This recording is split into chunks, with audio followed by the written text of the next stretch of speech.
You know, for a while, I wasn't entirely sure if I was even going to talk about last night's DAZN card.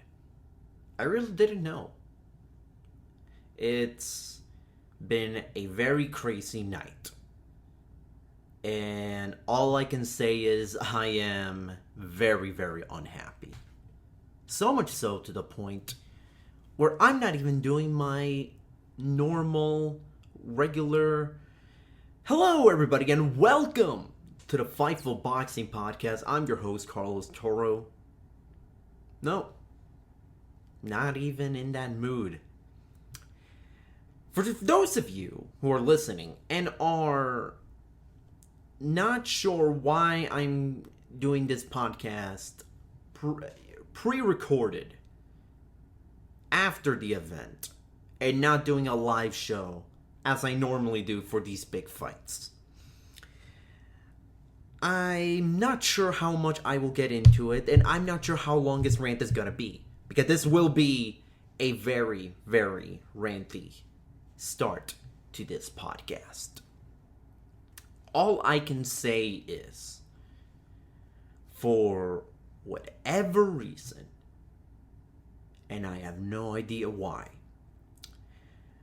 So last night, in the middle of the undercard, in the middle of the 4-fight undercard that was on YouTube, that was on DAZN, before the main card, the main fights get to start, I scheduled out a podcast.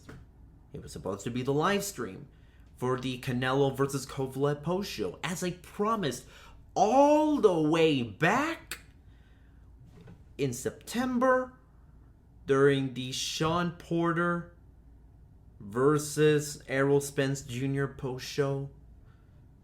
And I said it back then. We're gonna have a live show after Canelo versus Kovalev. And I fully intended on making that happen. So I go out, and in the middle of the break between fights, I try to make the live stream, the schedule of the podcast live stream. And let me put this, and let me reiterate, podcast. Not a live stream of the fights, not live commentary, nothing shady like that. I will read to you what was written in the title. Canelo Alvarez versus Sergey Kovalev review results. Fightful Boxing Podcast. So, already, does that tell you anything that would insinuate Fightful's doing anything shady? No, it doesn't.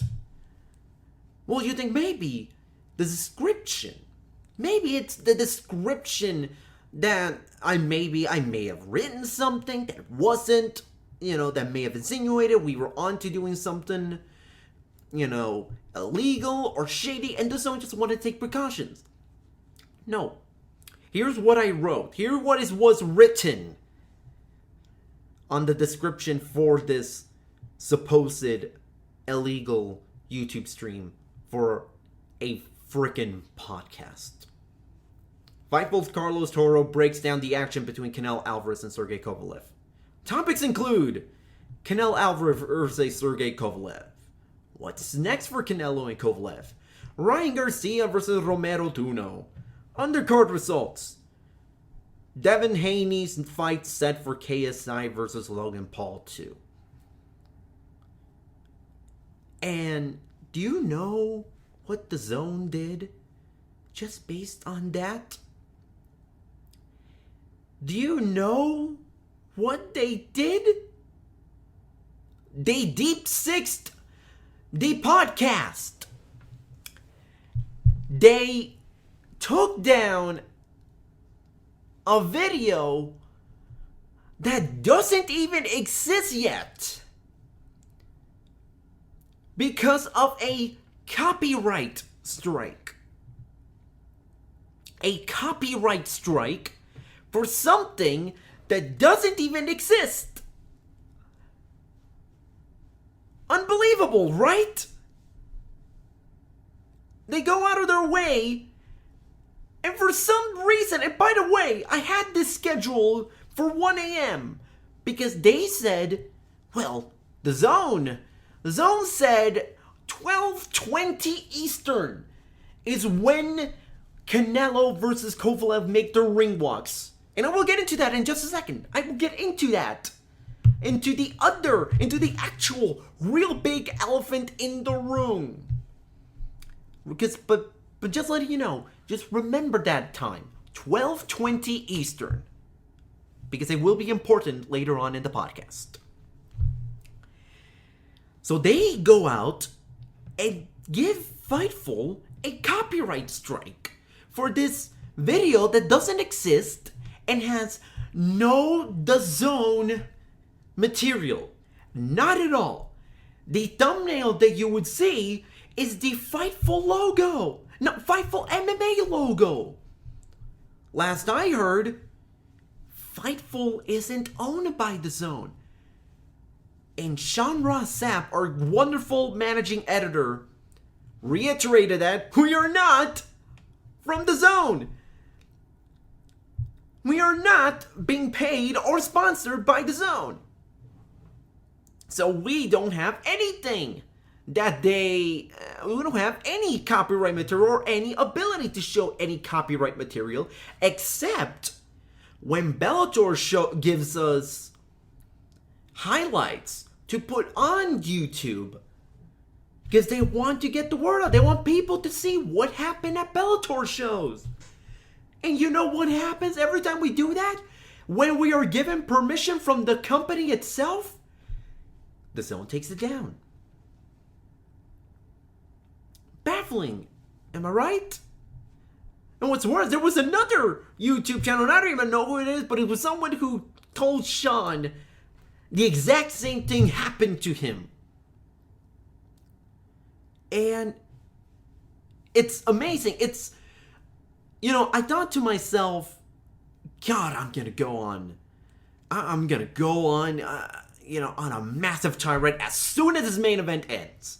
As soon as the main event ends, I'm firing up the Blue Yeti mic, I'm pulling out my headset, I'm firing up my laptop, I'm just gonna go out and just rant about it.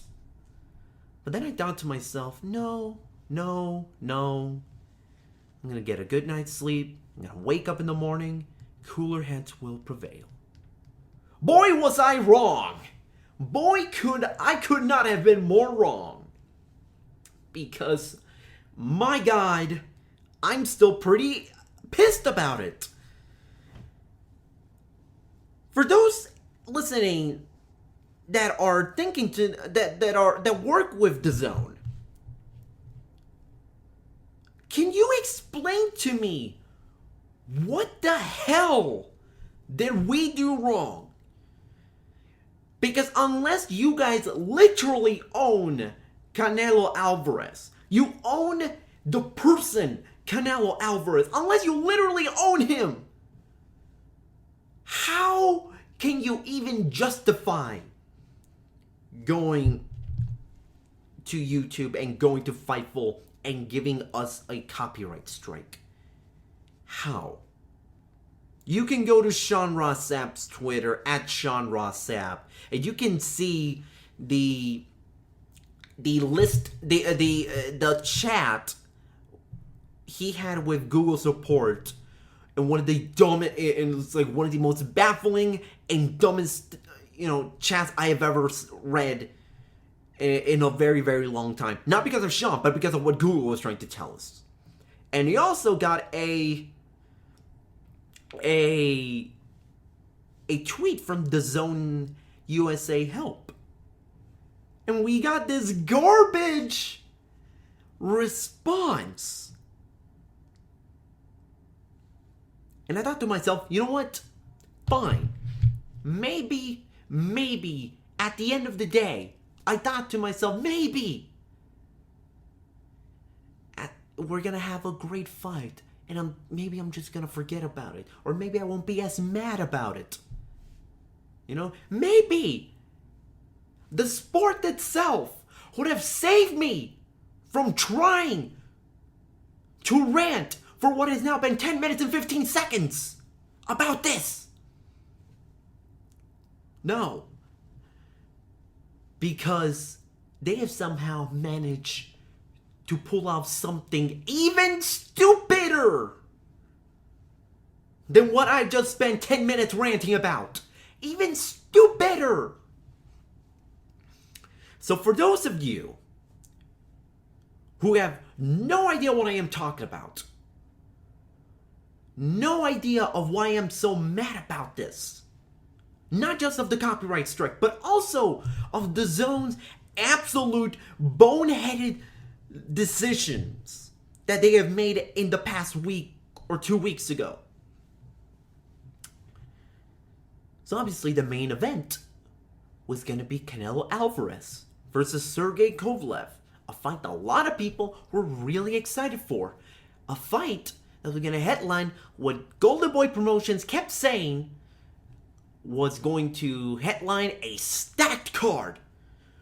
We have tons of stars competing on the undercard. This was great. This is going to be a fantastic night of boxing. We got Ryan Garcia against Romero Duno. We got Sinisa Estrada versus Marlen and Esparza, and what ended up being a tremendous women's boxing match. We got the debut of Evan Holyfield, the son of former undisputed champion Evander Holyfield. This night is what's gonna get people talking about boxing. This night was going to take over social media. This is gonna take over the world. This night is gonna showcase the DAZN at its absolute finest. What we got was the complete opposite. So, for those of you who didn't really watch the fight, and I don't know if how you're listening to this and didn't watch the fight, or at least paid attention to what was going on, but I will digress. I will still break it down for those of you who may not fully understand what happened. So, as some of you, or many of you may know, because DAZN even talked about it, there was a UFC pay-per-view running at the same time as this fight. UFC 244. Jorge Masvidal versus Nate Diaz. Perhaps you heard of it. Actually, I'm pretty sure you've heard of this fight, because a lot of people were talking a lot about this fight. It was headlining Madison Square Garden. The Rock was gonna be there. It was gonna give the belt of the baddest motherfucker to the winner. And so in the week, during fight week, a lot of people were wondering, well, hold on. UFC 244, the main event, and Canelo versus Kovalev, they were going to go head to head. Well, obviously someone's got to choose. Someone has to watch either UFC or Canelo Kovalev. Somebody's got to make a choice in their viewing. Which, has kind of been the case for like 99.99% of the last 40 years in combat sports. Just saying. It's kind of been established that the audience was going to be divided on this. And it's fine. That is what combat sports in 2019 has been all about. 3-4 big events happening at the same time at seemingly almost every other weekend. So you know what the DAZN thought?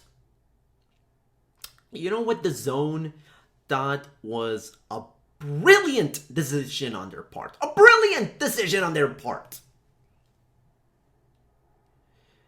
We're going to hold off the main event of Canelo versus Kovalev just to let the fine people at UFC finish off their thing. Remember the time that I said when the DAZN said was going to be the walkout times for these fighters, for Canelo Alvarez and Sergey Kovalev. Do you remember the time that I said was going to be the walkout time, and the time for both fighters to walk out? 12:20 a.m. Eastern. First of all, that is an incredibly late start not for the fight, for the ring walks. The fight got underway at approximately exactly 1:20 a.m. 1:20 a.m. is when we heard the opening bell. 1:20 a.m. Eastern. 5:20 a.m. British time. Yeah, I'm just gonna let that one sink in. Your main event started at 1:20 a.m. Unbelievable. I will say this right now, it was one of the dumbest things I have ever seen in boxing. One of the dumbest things I've ever seen in sports. You basically held the people at the MGM, I was gonna say hostage, but I don't know if that may be going a little too far, but you get the point that I'm trying to make here. We had... It's unbelievable.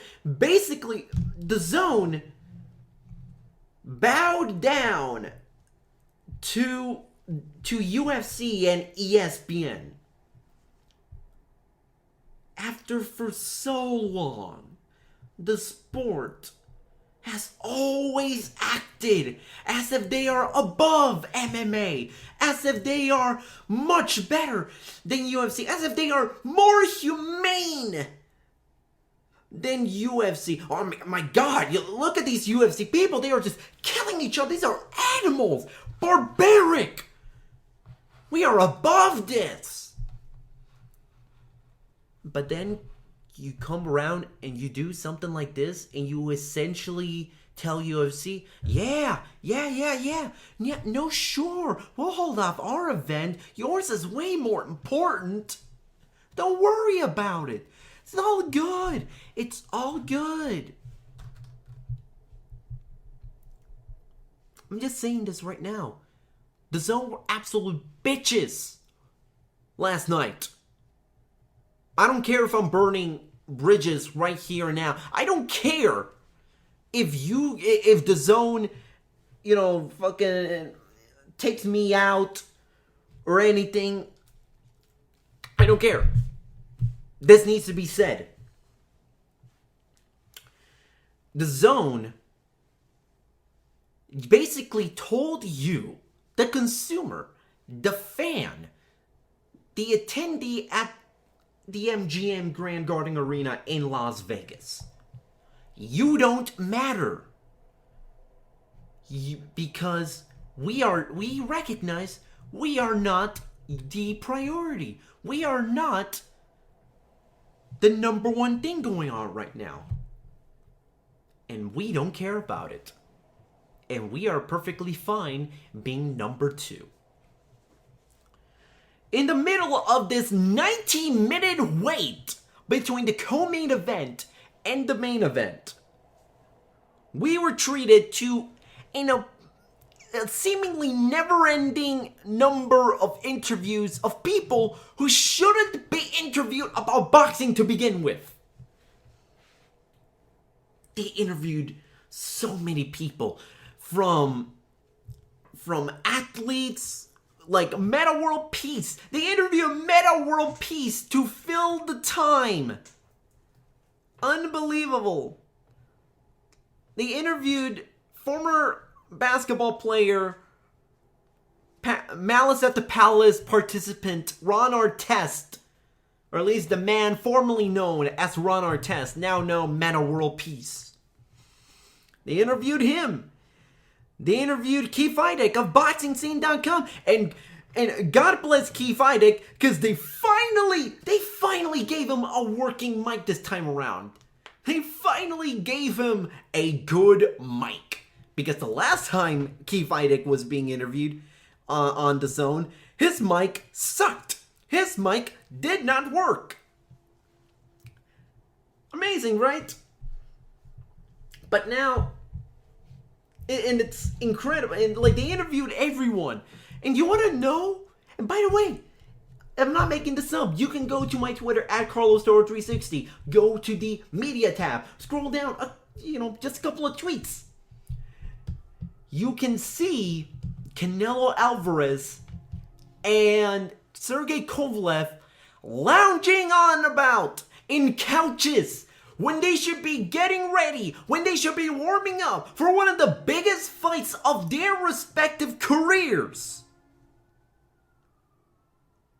30 minutes before they walked in the ring, what are they doing? They're in couches. Why? Because they're waiting for Daddy UFC to finish up their main event so we can get on with ours. And go ahead and make fun. And those of you who think I'm spending way too much time bashing DAZN for this, I don't care. You want to go ahead and tell boxing. Go ahead and tell the hundreds and thousands of subscribers in the US. Tell the 14,490 in attendance, or at least what they said were in attendance at the MGM Grand. Go and tell the fighters this was a good idea. It was not. It was one of the stupidest ideas I have ever heard. I have ever seen. It will go down as one of the dumbest decisions in boxing history. I'm just gonna say this right now. It will go down as one of the dumbest boxing decisions in history. What's even worse is that DAZN, for the first, 10 months, for the first 10 months of their existence, do you want to know what was the one phrase that they kept pushing onto us ad nauseum? What was the one thing that they kept telling us over and over and over and over and over again? Pay-per-view's dead. Pay-per-view is dead. And you wanna know what happened?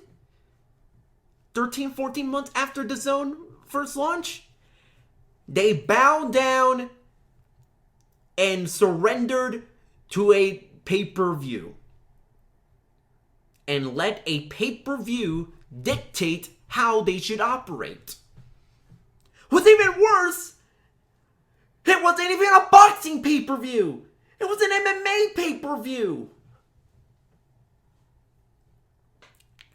And then DAZN goes on and has the audacity, the galls, the cojones, whatever you want to say it. They go out and tell Mike Coppinger of The Athletic, hey man, we got a lot of new subscribers by doing this. A lot of people that watched the Nate Diaz Jorge Masvidal fight, they came rushing onto DAZN. Then we got a ton of new subscriptions. As if they thought saying this justified losing all of the goodwill they have had throughout this week, throughout the months. Because the last 3 months of 2019, this was a fantastic final 3 months for DAZN. Fantastic.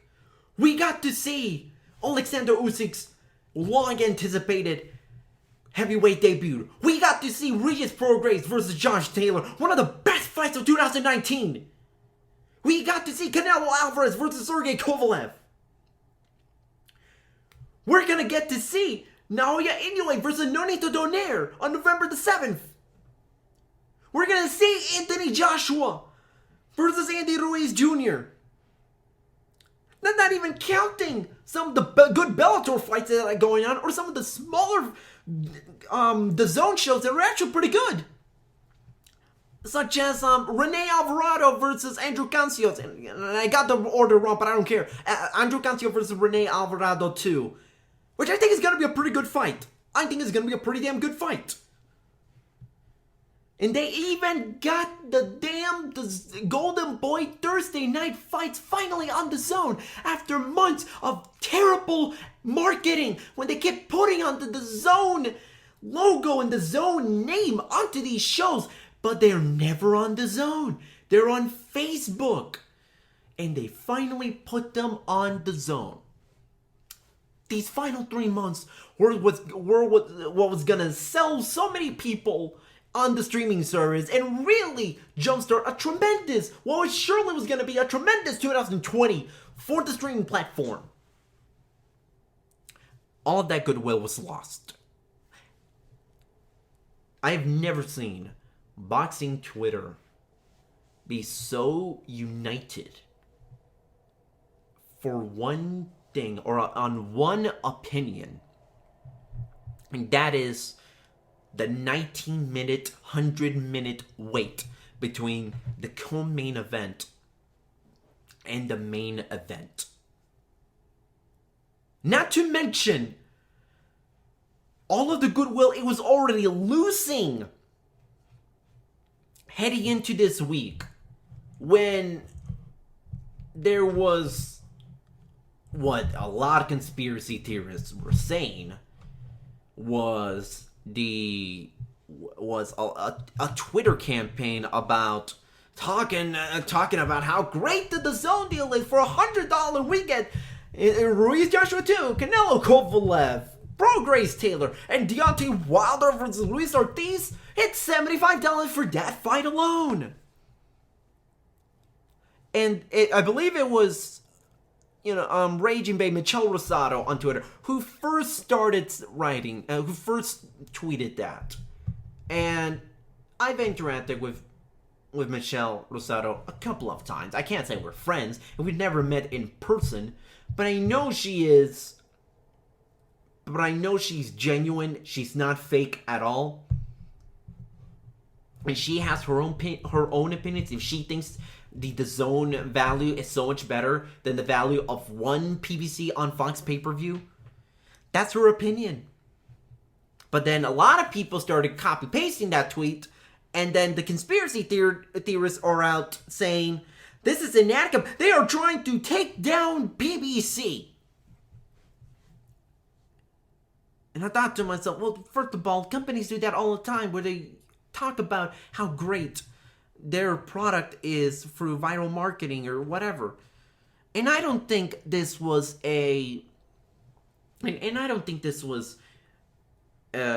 some sort of campaign that DAZN paid hundreds of thousands of dollars for.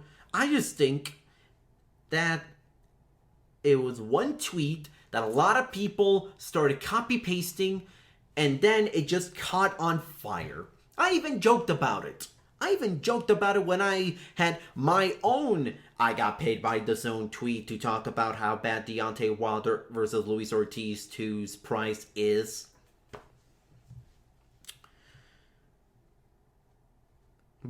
I don't even know what I have any more left in the tank.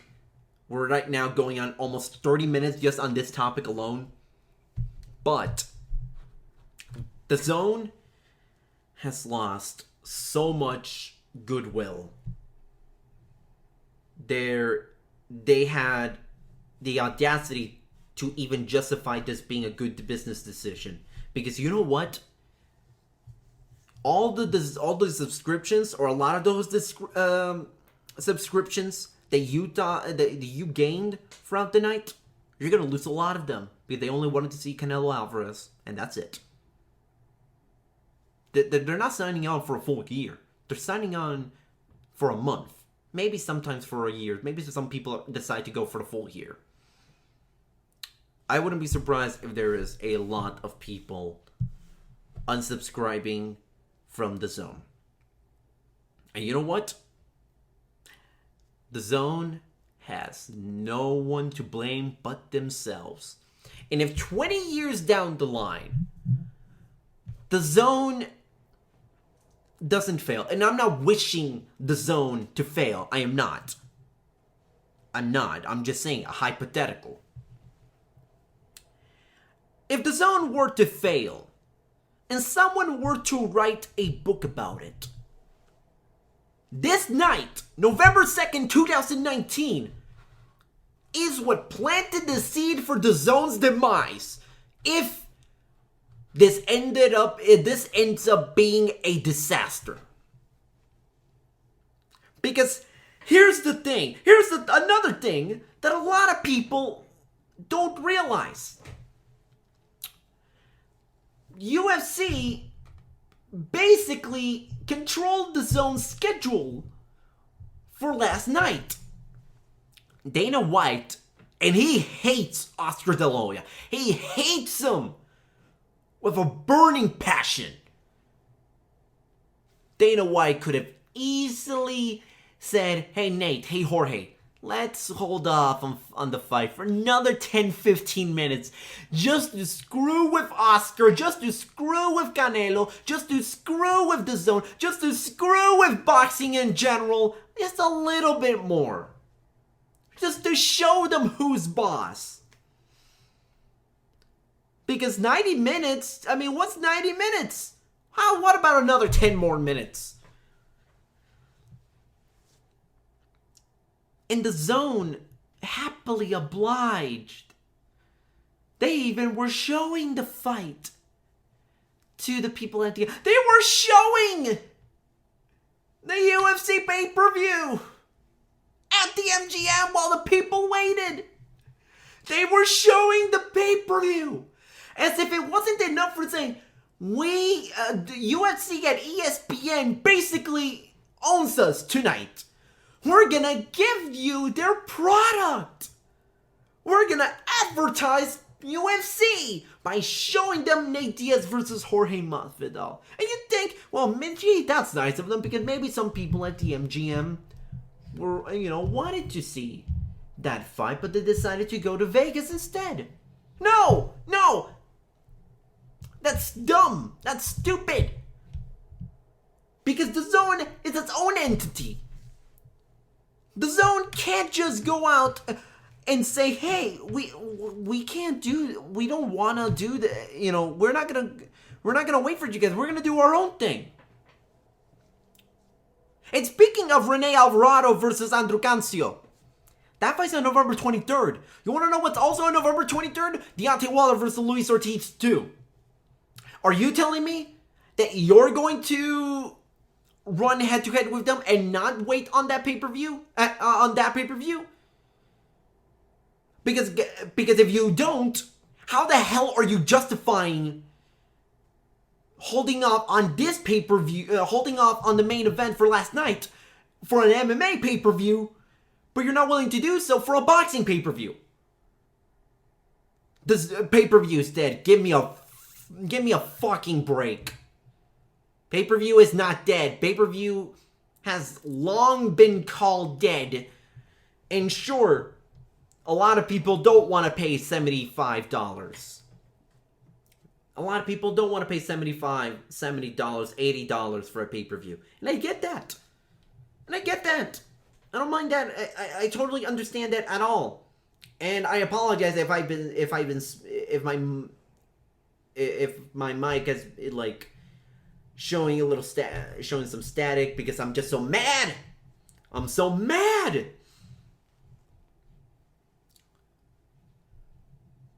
Do you know how much money DAZN is paying Canelo Alvarez? Not throughout this entire deal, for this fight.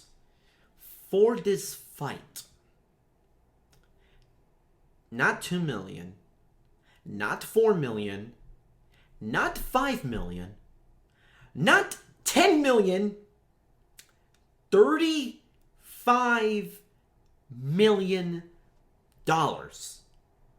for one night. one night, DAZN is paying Canelo that much money. And that's how much they're paying DAZN for every fight until his deal finishes up in, 2024? If I'm not mistaken? In 2024?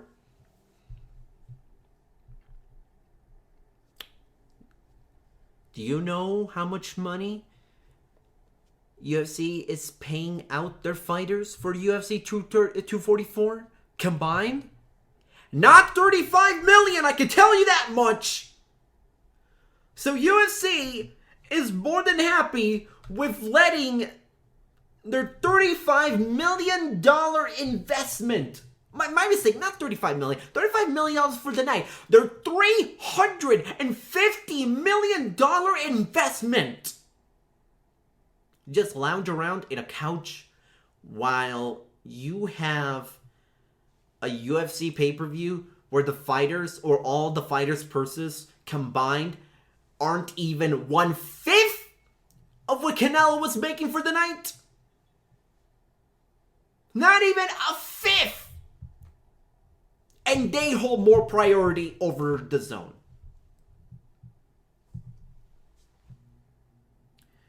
I'm not saying, look,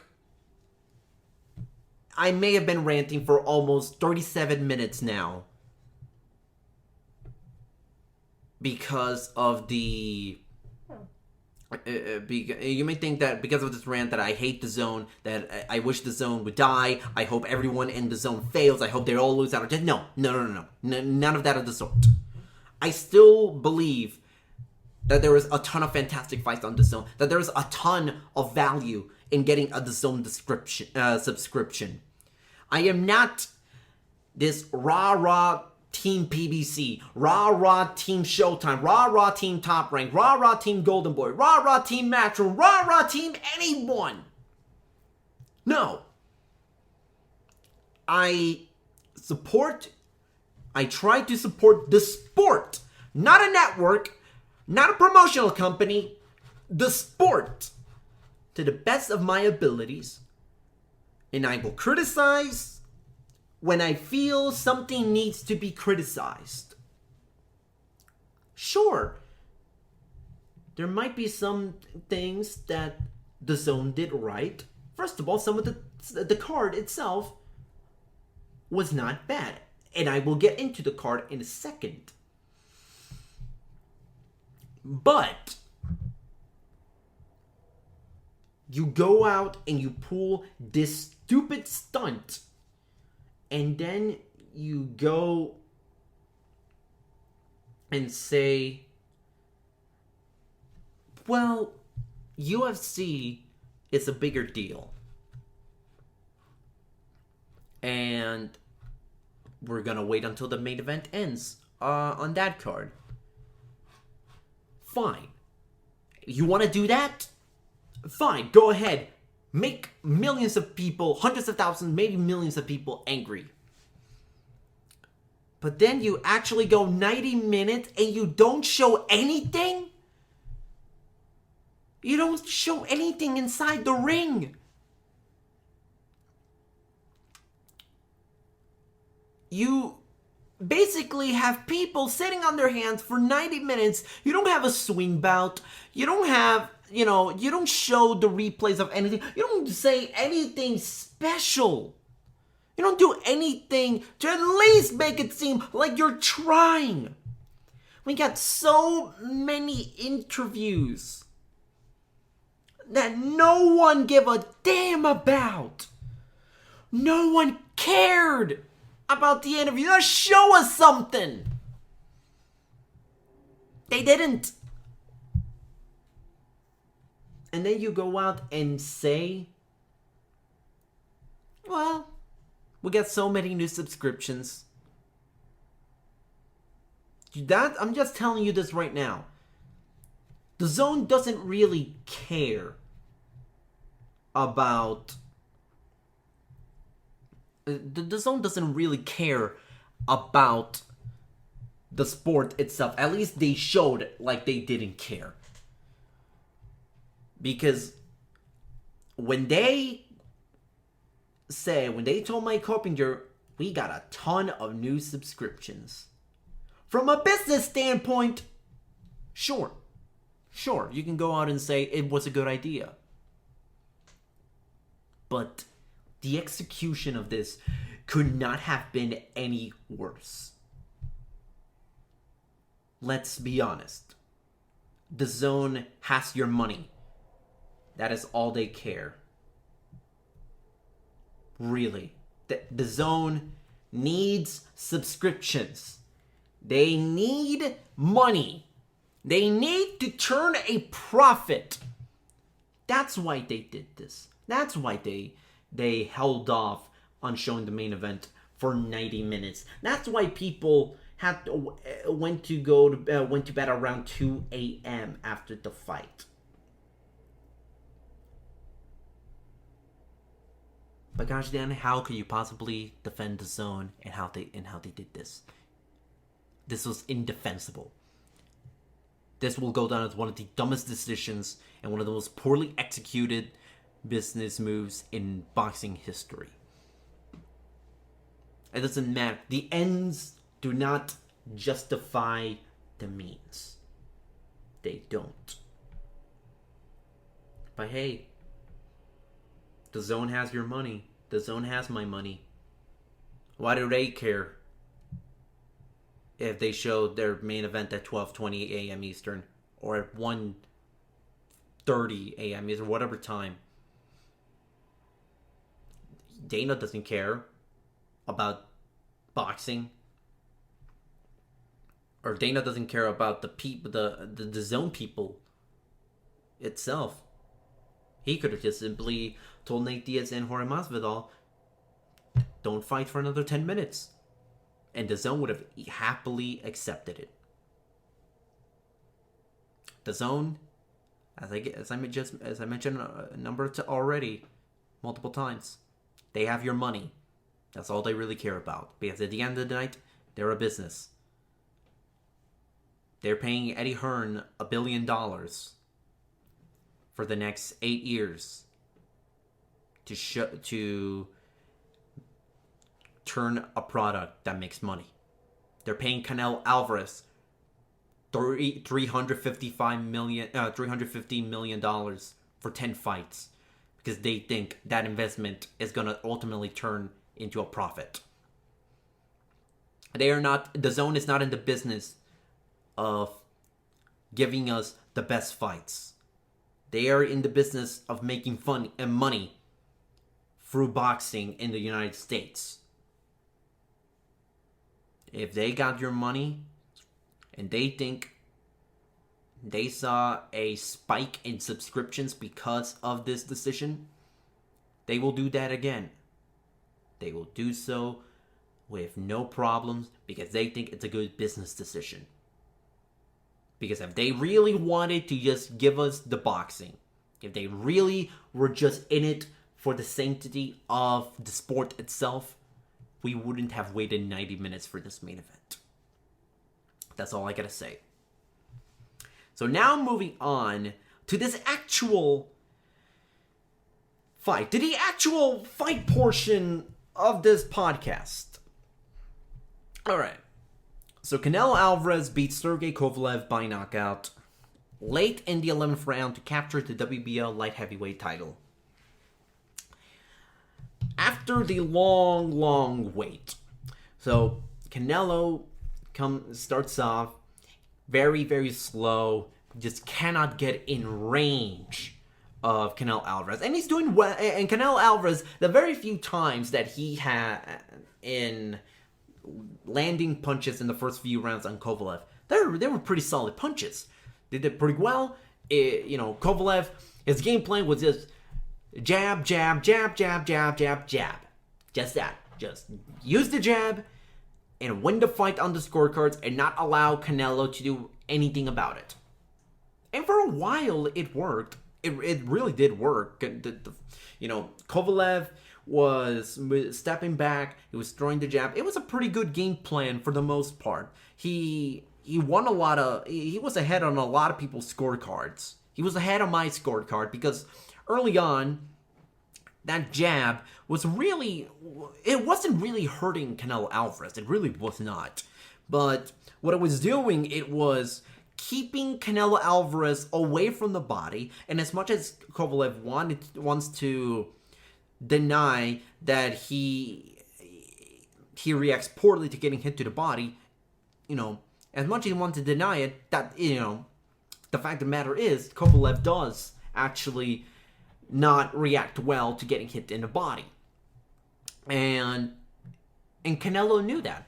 So Canelo, the first few rounds, all he did was just try to find a way to just get on the inside and attack Sergey Kovalev. And I thought there was at some point that Canelo Alvarez, who really, let's be honest, sometimes doesn't have fast starts. He just doesn't. He'll take the first couple of rounds and just examines fighters and see where to best attack them in the middle rounds. And for a while, that's basically what Canelo was doing. He eventually kind of got into the body, started landing punches. Both fighters started trading decently well, but the crowd was having none of it. The fight overall was not great. Then Canelo goes on, and he starts to break down Kovalev just a little bit. You can start to see right around the 8th, 9th round that Kovalev is starting to gas out just a little bit. He's not like full-blown exhausted, but you can tell the energy level was not the same as it was at the start of the fight. And it, and I totally understand it, because look, Kovalev is 36, and Canelo is, 29 years old? So obviously, Canelo may not be the bigger fighter, but he's faster. At times, he's more aggressive, and he's the stronger fighter. That's what last night showed. And quite frankly, I didn't need to see the fight to know that Canelo Alvarez was the stronger fighter. But Kovalev, he didn't really have much. There were times where maybe he landed the left hook on Canelo's chin a couple of times, and I thought to myself, yeah, maybe it's working. It's working well. But Canelo was not fazed at all by Sergey Kovalev. He was not. The jabs, for as much as the jab was working in terms of keeping Canelo off of Kovalev's body, he wasn't really landing too many clean shots. He really wasn't. And because a lot of those jabs were hitting Canelo's gloves, they were like, half of the punch was landing on the glove, the other half on Canelo's skin. So it wasn't really anything. He wasn't getting hurt. It wasn't the same power jab that Kovalev was using against Anthony Yarde. I can tell you that much at the very least. So obviously, Canelo starts to break down Kovalev, and in the 11th round, Canelo just fires off this beautiful right hook, left hook, straight right hand combination that just immediately drops Sergey Kovalev. He lands the right hook, lands clean. Then he lands another left hook, like right around the jaw, and Kovalev is like completely hobbled, like stunned, hurt, staggered, whatever you want to say. Then Canelo lands this beautiful straight right to Kovalev's jaw, and he sends him to the ropes, and the fight gets stopped. Kovalev is knocked out. And there you have it. You have your new WBO light heavyweight champion in Canelo Alvarez. So, obviously, this was a big win for Canelo Alvarez. I think this fight, it really did show to me Canelo Alvarez does deserve serious consideration to be number one at the pound for pound list. I always thought Canelo was a top 5 guy, but he did buck the trend of fighters moving up 2 weight classes to challenge for a world title and fail. Because we've seen it in recent years. We've seen it with Mikey Garcia. We've seen it with Kell Brook. We've seen it with Guillermo Rigondeaux. We've seen it with Amir Khan. All move up 2 weight classes and fail. And fail spectacularly. Guillermo Rigondeaux, didn't want to continue fighting against Vasily Lomachenko. Mikey Garcia was completely outclassed by the much bigger and physically stronger Errol Spence Jr. Amir Khan got knocked the F out by Canelo Alvarez when Khan moved up to middleweight from welterweight for that one fight. Kell Brook had his orbital bone broken by Gennady Golovkin when he tried to challenge for a world title at middleweight. So he already bucked that trend. He knocked out Sergey Kovalev spectacularly. It wasn't a fight of a knockout of the year type of thing, but he did knock him out emphatically. It wasn't that Kovalev was hurt and then Canelo was just landing these haymakers and the referee stopped Kovalev and Canelo stopped Kovalev standing. No, he was down and out. His resume is impeccable. His abilities, very few in boxing today can match it. His overall skill set, everything, whatever you want to say. His desire to want to be great. Let's be honest. There's few in boxing that is able to do what Canelo is doing. And, I may change my mind by this time next week in terms of my number 1 pound for pound fighter, but I think Canelo might be the guy. I think he might be the number 1 fighter right now. Obviously, Naoya Inoue, who prior to last night was my number 1 guy. And, and I still think that Naoya Inoue should be like a 1A, 1B type of situation because, let's be honest, the level of ferocious power that Naoya Inoue possesses at those weight classes and his ability to just take out guys, champions, in such quick order on a consistent basis is on a level I've never seen before. There's a reason why they call him the monster. It's because he is legitimately a monster. That his power and his skill set are unreal. I've never seen anything like it. Then obviously there's Lomachenko and there's Terence Crawford and there's Alexander Usyk. There's a lot of great guys that you can make a case to be number 1 pound for pound. Listen, pound for pound is always subjective. There's no one list that rules above them all. So if you want to say Canelo's your number 1 guy, okay. You want to say Naoya Inoue is your number 1 guy, okay. You want to say Lomachenko's your number 1 guy, that's fine. But you cannot deny Canelo is an all-time great. He's a first ballot Hall of Famer. He is one of, if not the best boxer pound for pound today. You cannot deny all of that. And now that he's the WBO light heavyweight champion, to go along with the WBA middleweight title and the WBA regular super middleweight title that he holds, there's a lot of great fights out there. There's, obviously at the light heavyweight division, there's Dmitry Bivol, there's Artur Beterbiev, but that, I don't see Canelo versus Beterbiev actually happening. There's way too many stuff that needs to happen in order to make that fight possible, and I just don't think it's going to happen. There's, at super middleweight, there's Callum Smith, there's David Benavidez, there's Caleb Plant, there's a lot of great guys at 168, Billy Joe Saunders, there's a lot of pretty good fighters at 168, and at 160. You still got Jermall Charlo and Demetrius Andrade, and there's also the third fight against Gennady Golovkin. Although, let's be honest, we'll be fine if we never get to see that third fight. We'll be fine if that fight never happens, and it's fine.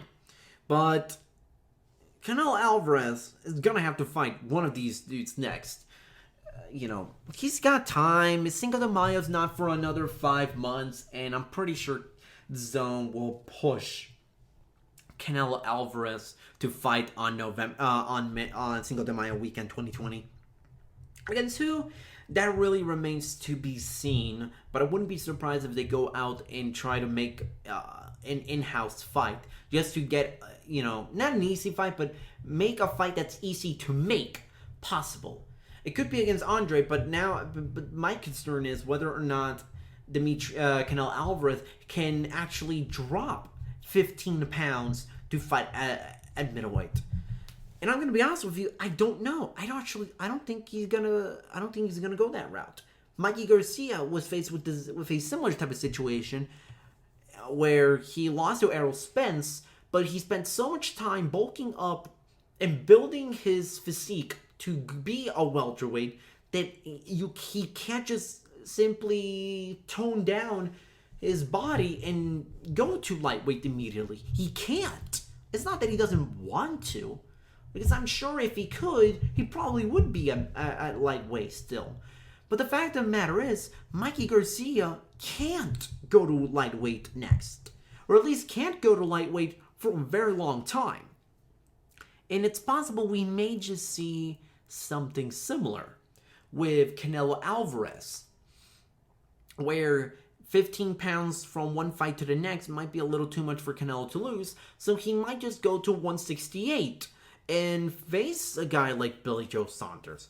We'll see what happens next week with Billy Joe Saunders and his next title defense on the KSI versus Logan Paul 2 card, which I gotta say, this card is really shaping up to be something. I don't know if it's gonna be a train wreck. I'm sure a lot of people think it's gonna be a train wreck. I don't know, but it's gonna be, very interesting to see.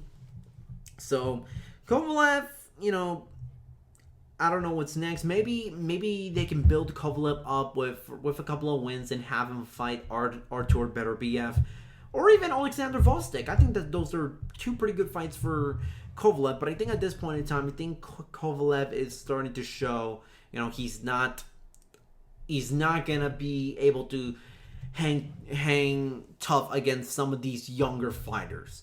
He showed it in Anthony Yarde when Anthony Yarde, who didn't even spar for that fight,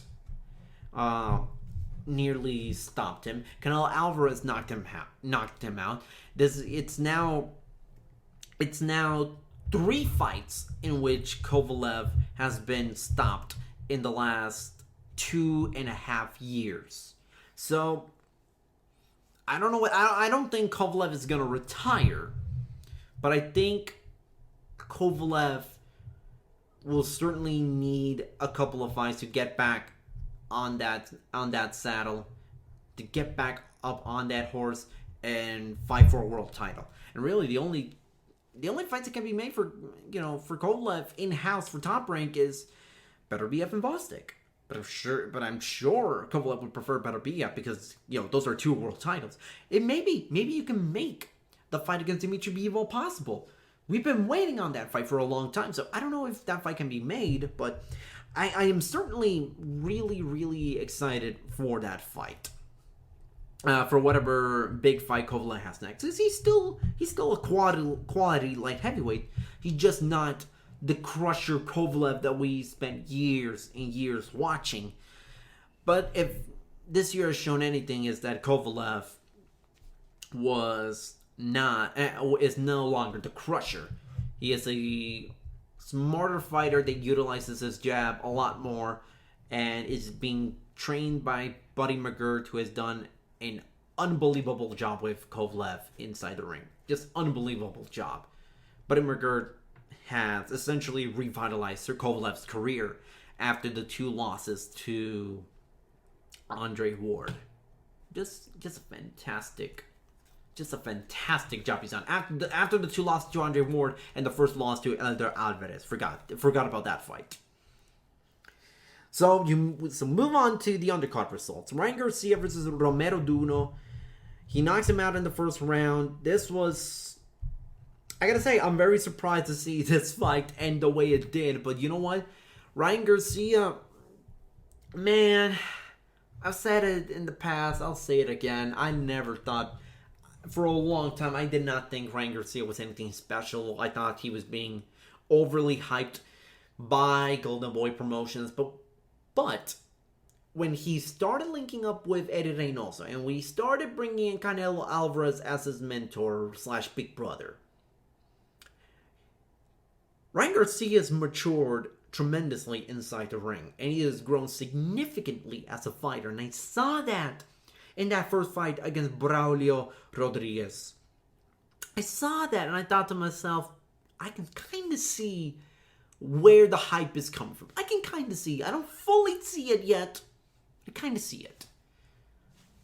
You fast forward to last night, and he knocks out a guy where a lot of people thought, oh, he could give Ryan Garcia a lot of trouble. This could be his toughest fight yet. I thought this was Ryan Garcia's toughest fight. And Ryan Garcia stepped back, used his right hand. By the way, that's a fast right hand. That's a really fast right hand. He made sure Romero Duno didn't get to the body.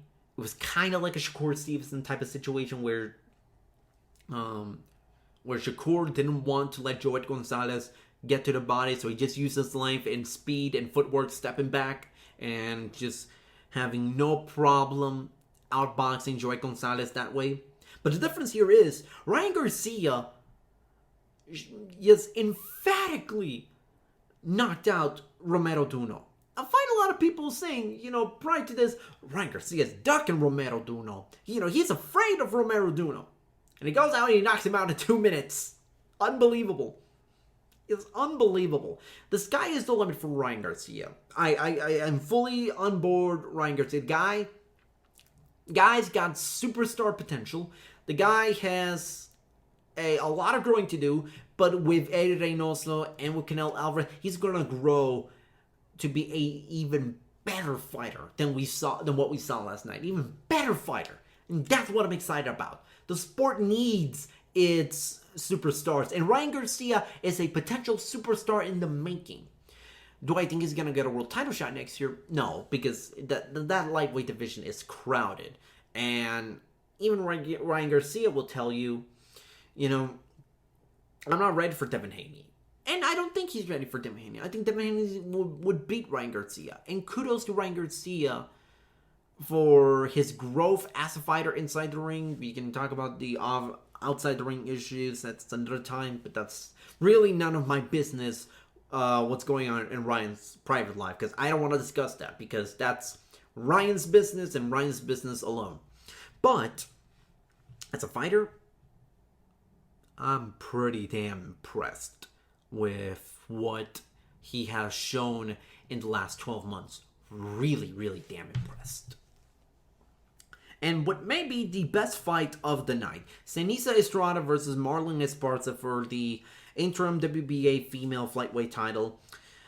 This was a rare fight in which you saw, this was the rare 3 minutes per round for a women's fight that we almost. I think that this is the second time I've seen one like live. I'm pretty sure I may have seen. I've seen other women's fights go 3 rounds, but not off the top of my head. If I remember correctly, I think there was an Amanda Serrano fight that was 3 minutes per round, if I remember correctly. But needless to say, the 3 minutes per round allowed Estrada and Esparza to really, really give us a really good all-action fight from the start. These two women have a ton of bad blood between each other. This has been a fight that's been brewing for weeks, and a rivalry that has been building up for a very, very long time. And they did not disappoint. They gave us a hell of a fight.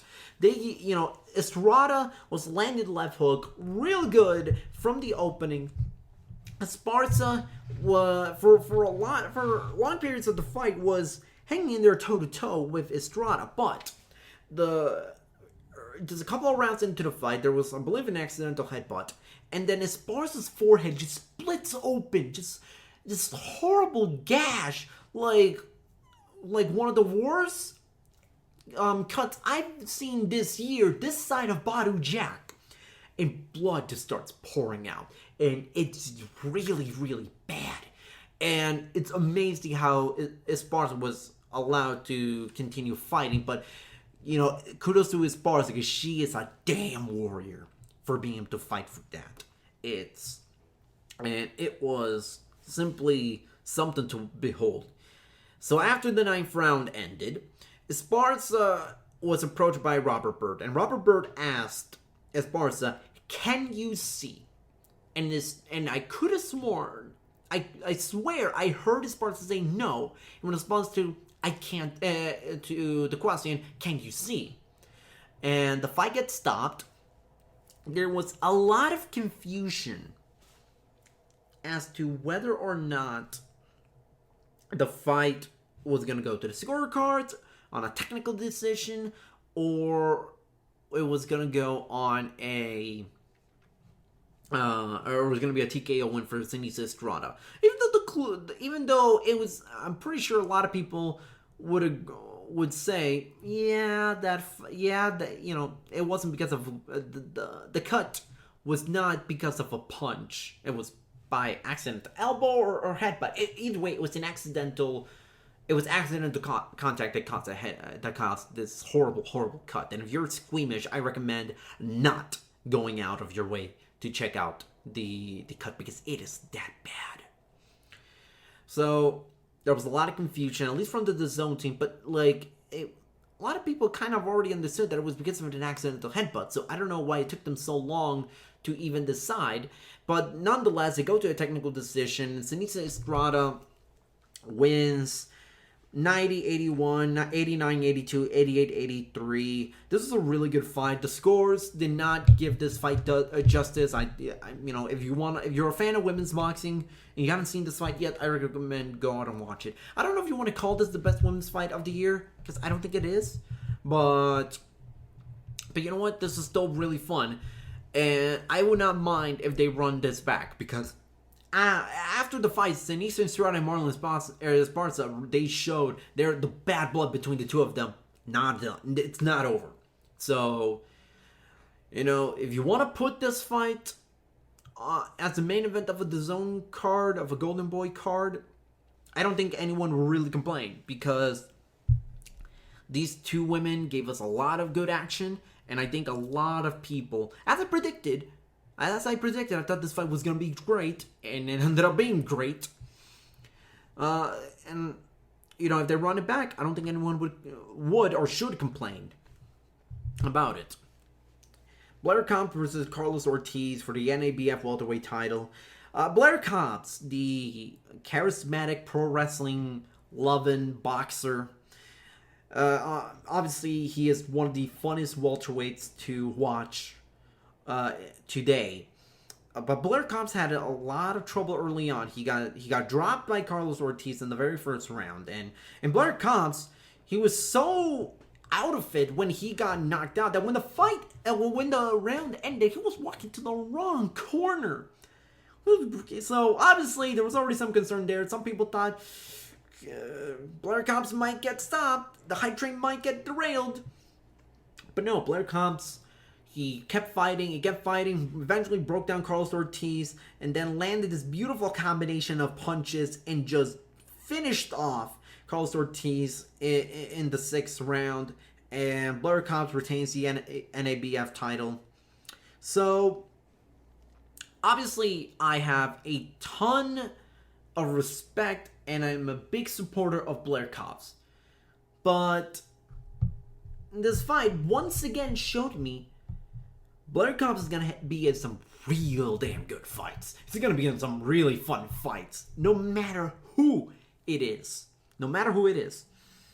But the talent is there, but that's all we see, raw talent. There's nothing polished, there's nothing pretty about it.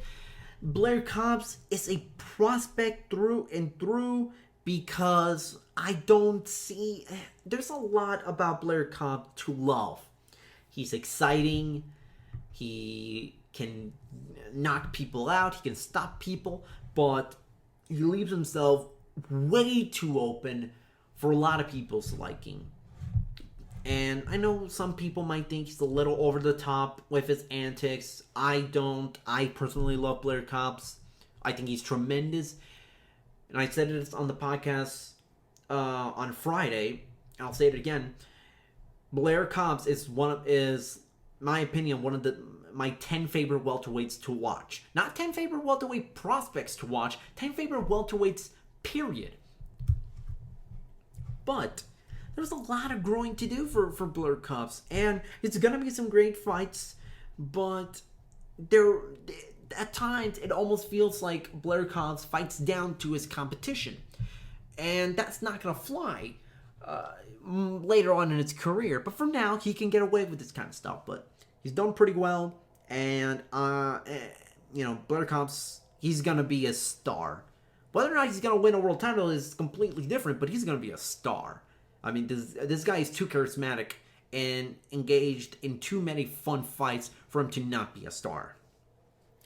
Rest of the undercard results: Evan Holyfield defeated Nick Winstead by TKO in like 16 seconds. Evan is Evander Holyfield's kid, making his pro debut. He lets his hands go from the very beginning, drops Nick Winstead, and the fight is stopped. Really not much to say there. Good outing for Evan Holyfield, but I learned nothing from this fight. Bakram Murtasaliev defeated Jorge Fortea by unanimous decision 120-108, 119-109, 118-110 to win an IBF junior middleweight title eliminator. Jorge Fortea, I thought the scores were a little unfair to Jorge Fortea, but to be fair, Fortea didn't really do much in this fight. He landed some really good counter punches that staggered Bakram Murtasaliev a couple of times, but that's really all he did. Murtasaliev was far more aggressive. He controlled the pace throughout the entire fight, and there's no controversy here. Fortea may have done some damage to Murtasaliev in the very few chances he did, but there's really not much to see from here. Murtasaliev is now the mandatory challenger to the IBF title, being held by Julian J. Rock Williams, but I don't know when that fight's going to be ordered. I don't even know if it's going to be ordered this year. Next year, I meant to say, 2020. So that's something to watch out for. Tristan Kalkroof versus Twan Smith. Tristan is 17 years old and Twan Smith is 32 years old. So there's already an interesting storyline to go from there. Tristan uses his athleticism to control the action.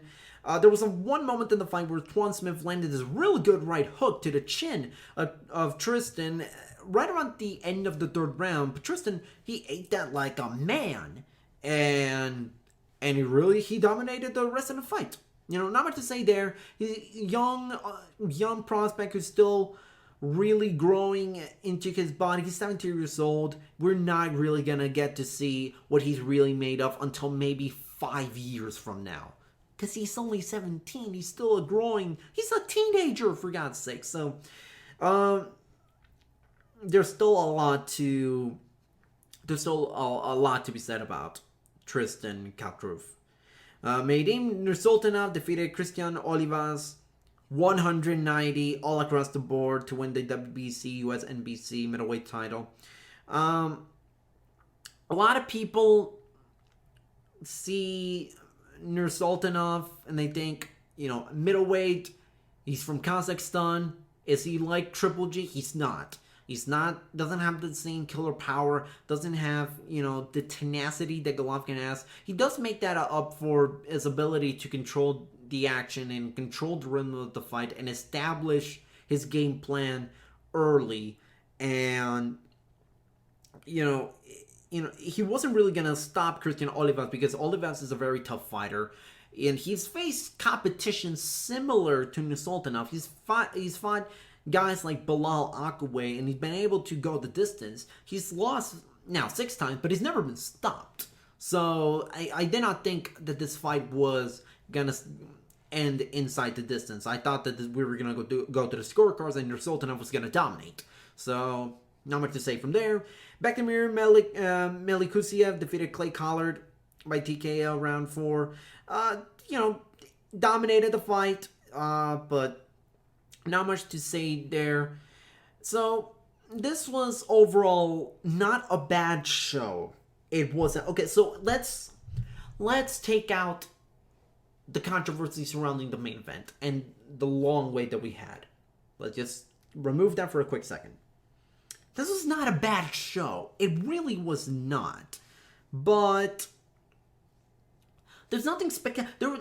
There's a lot of good highlights about it. Blair Cobbs is another really good fight. Sinisa, Estrada, and Marlen Esparza lived up to the hype. Ryan Garcia lived up to the hype. We saw Evan Holyfield knock the dude out in 16 seconds. There's a lot of really good stuff on this card. Will this end up being one of the best boxing shows of 2019? Absolutely not. Because this main event, my God, I don't know. I don't know if DAZN is going to do this practice in the future, but it lost a lot of goodwill from the boxing community. I'm just gonna leave it at that.